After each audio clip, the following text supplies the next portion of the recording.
पहली बात जो परमेश्वर ने मुझसे कही है आप लोगों के लिए, याद रखो पिछले साल मैंने कहा था 2025 आसान नहीं होगा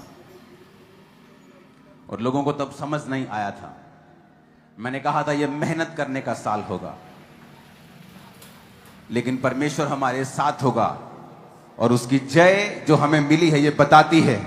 कि शैतान शर्मिंदा है और परमेश्वर के वचन पूरे हुए।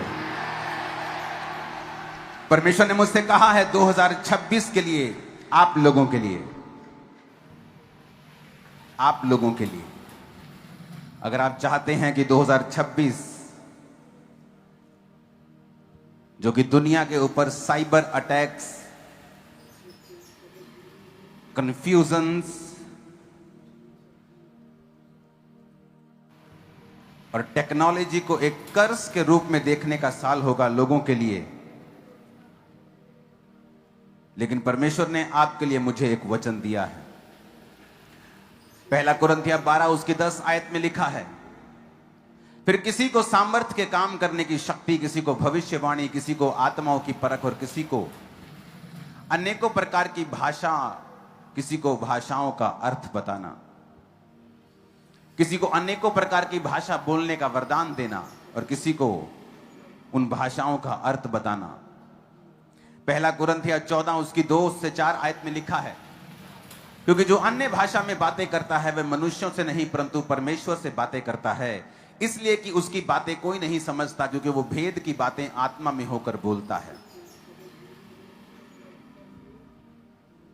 जो भविष्यवाणी करता है वह मनुष्यों से उन्नति, उपदेश और शांति की बातें कहता है। जो अन्य भाषा में बातें करता है वो अपनी ही उन्नति करता है। जो भविष्यवाणी करता है वो कलीसिया की उन्नति करता है। मरकुस 16 उसकी 17 आयत में लिखा है, विश्वास करने वालों में निशान होंगे कि वो मेरे नाम से दुष्ट आत्माओं को निकालेंगे, वो नई नई भाषाएं बोलेंगे। नई भाषा बोलना एक वरदान है, एक गिफ्ट है, और परमेश्वर ने मुझसे कहा है 2026 में जो लोग बचना चाहते हैं, जो लोग जीत प्राप्त करना चाहते हैं, जो लोग सुपरनैचुरल मिरेकल्स को, हीलिंग्स को,